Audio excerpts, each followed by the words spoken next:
Jimmy, 2 years in a row, Walter Payton. Now, what does it mean? What does it mean to you? I mean, truly special. I mean, I didn't know you could do that twice, and extremely grateful. From the organization, from ownership, and obviously the Payton family. It's a special thing here, and to be a part of that back to back. Just hoping to win it now, and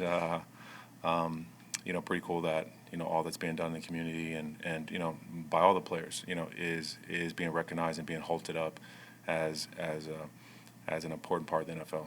When you said it, I mean, nominated as being great. Now you kind of got to win. I got to win, yeah. It's obviously a congratulations, to all the other nominees as well, and it's pretty cool, how many guys and how many players in the league really put a lot of time into, helping change lives and affect other people, with the platforms that we do have, and so just blessed to be a part, and to be even mentioned in the same sentence with these guys, and hopefully I'll be able to give a speech after I win it, and so just very thankful.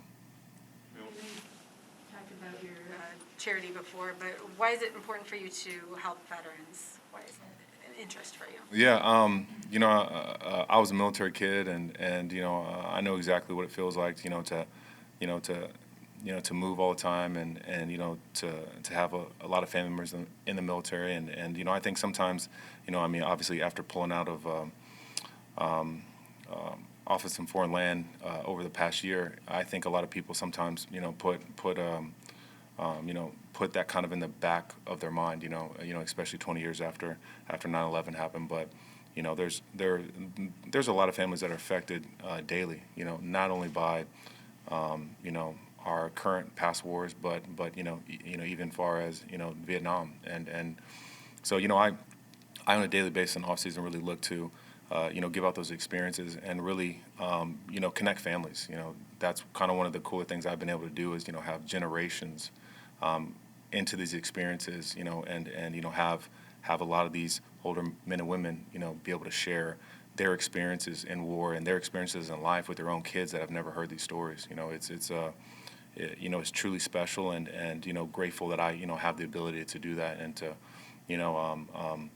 facilitate those experiences. You've shared a lot of your stories about piloting with us, but do you ever talk about it with your teammates? Do they ask you about these experiences you're doing? Yeah, I get asked about once a day about them. I think too, because it's kind of all forms of it. I was also blessed enough to have a skydiving experience with the Golden Knights. So that's obviously pretty interesting, because that's like in our contract, we can't. But it's one of those things where I've had a lot of teammates even ask me about being a pilot themselves. So. And then, I was obviously taking teammates up is one of the coolest experiences. Being able to, show them, what I've given a lot of my, mental exercise in the off season to, what I've given most of my off season time to, and to show them, how serious it is. This is running a pretty major operation, and it's pretty cool to be able to share, and to be able to relay. How kind of emotionally immense the experience is. Your teammates shared with you that, hey, thanks so much. It's actually inspired me to give back in my own way. Yeah. Oh, yeah. I mean, I remember, having the ability to take up Cole, and obviously, my young guy, and to sit them in the helicopter, and just teaching him how to fly even was super special, and just showing that. We all have this platform. We all have this big voice that you've got to reach out. Especially once you get established in the NFL, you need to reach out and give out that helping hand. We're all, it's always looking to give out equal opportunity everywhere, and to help everyone else have those equal opportunities in life. In addition to the flying, you've done some skydiving too, right? Yes, sir. You may not believe this. I used to jump out of planes that no more. There we go. How would you describe that feeling when you leave the plane, when the chute opens, and then the ride down? Yeah, was really blessed enough to jump with U.S. and really one of the world's greatest skydiving teams, the Golden Knights, and really to see their military operation, how they handle it with all safety. I think there's a lot of falsities to it, and people are kind of unsure about how safe it can be, and especially when you're doing it in a safe way. So to get that experience, obviously, throwing yourself out of a perfectly good plane when you're a pilot makes no sense. But for me, it's hard to describe what it feels like to score in the NFL. I think my whole life, while I've been in the NFL, that's an adrenaline kick that is extremely hard to replicate. But when you got a little parachute on your back and you jump out of a plane at 13,500 feet, it certainly brings those emotions back. And so into retirement, I'll know that I'll have a way to get that experience, and certainly skydiving is one of them. I've always told people that you've never really heard quiet until that chute opens. Oh yeah, yeah. Especially if you open up high. If you open up at 5,000 feet, you've kind of got, you've got an engineless plane above you, and you're just sitting there, looking out over the ocean and just hanging by these straps. It's pretty cool. It really is. I'm going to ask you a football question. Fortunately, I don't know if you've ever had a season like this, or not a lot of them. You've been around a long time. How is the job different right now as the team tries to struggle through this, and particularly as a veteran leader, how do the other players look to you? Yeah, it's certainly unique, and it's one of these things where try to relate to the guys that this is a rare group that we're a part of. This is the National Football League. There's only but so many players that get to wear their jersey and to get to put their family's name on the back of their jersey. So you got to take that with pride, and you have to take that personally. I don't care what the record is. That's something where when you come in here on Wednesday, you take pride in that, and you take pride in getting better, and you take pride in the fact that you have your name on the back of that jersey, and you have the Chicago Bears on the side, and we no one's going to lay down. I'm certainly not. And we all at moments like this have to lean on each other, and have to take the pride in being a part of something special, and then making these special plays in this game, one play at a time. You've played obviously on both sides of this rivalry. You played with Aaron Rodgers. What did you think about the Soldier Field game at the end when Aaron Rodgers said, I own you? And do you think that's in the heads of at least the defensive players or you? I'd love your reaction to all of it. Yeah, I mean, I've been a part of my own shit talking my whole career. I just haven't had a camera around or a mic boom to hear it, and I'm blessed for that. It's obviously a rivalry. There's a lot of emotions that go on. It doesn't matter what the records are. This is one of the biggest in NFL history. So, there's a lot of emotions, and there's always going to be that chatter. There's just rarely a mic boom around when it happens. So, it's a special game for both sides, and to be able to go up to Lambeau on Sunday Night Football. We know what it's about. Unfortunately, we were on the other end of it last year, even going up into Lambeau, and so we need to focus in, and we didn't know the environment we're going into with a great team, and be ready to fight each and every play, and I think they'll be part of it. You kind of have to appreciate Aaron Rodgers is talking. I mean, just because you've done, as you said. Yeah, I mean, this is a National Football League. Yeah. I've never been mic'd up as a player, and Really? never, and that's for good reason. I don't want anybody hearing this stuff I got to say out there for sure. This is, I think, this isn't golf.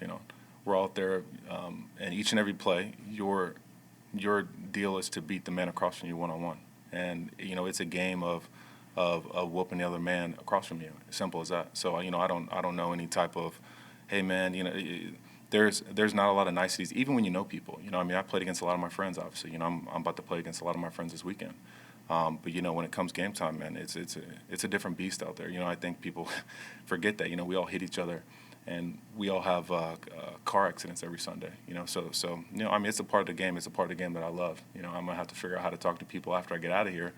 And, because you can't be talking to people like that in real life. So, I'm going to enjoy it each and every snap I get for the rest of my career. Jimmy, isn't that to a different level, though, man? I mean, that's not just, hey, I've earned you on this play. That's, I've owned you my whole life. Yeah. The entire organization. Yeah, I've said that to almost every organization I've scored on. So, that's real. I don't know what people think is being said out there. There's a lot worse I've said. So, yeah, it's we just got to stop them, and we got to get out here ready on Sunday, ready to play, ready to win. Simple as that. Have you ever said that to a fan, though? I've said it to everybody. Yes. Yeah. Yeah.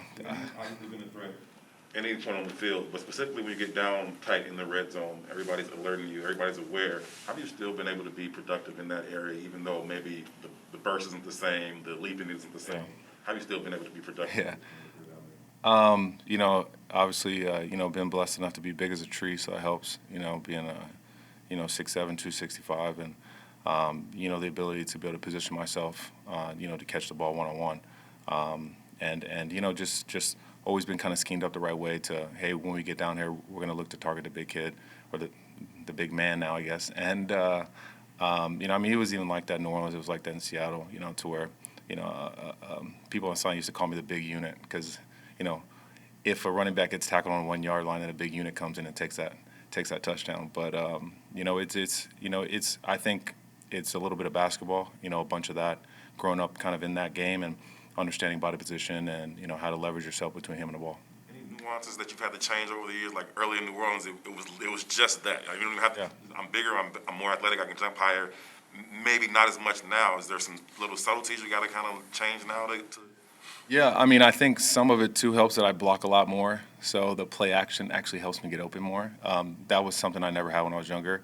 Everybody knew I wasn't blocking, so I would always have just a guy just waiting on me, man to man. So I think the play action really helps me out quite a bit. It's the same as Gronk. Gronk's got a lot of play action his whole career because he's been a great blocker his whole career. That's one of the things that I've been able to take from his game is like, this all works together. When I was in New Orleans, I played a lot of receiver, but now I'm actually a tight end, so the play action helps you quite a bit. So. 3 targets last game, touchdown and a 2-point conversion. Got a touchdown in the previous game too. Feel like you're getting on a little bit of a roll here into the season, or is it just like I'm finally scoring? Yeah, just having opportunities. A lot of it is opportunity, and just making sure you capitalize on those opportunities, and I'm just continue to do that, and continue to lean on my guys, lean on my room, so that we all can continue to get better each and every week, and it's just opportunities, man, and just making sure that on that play, you're ready to win your one-on-one. All right, thanks everybody.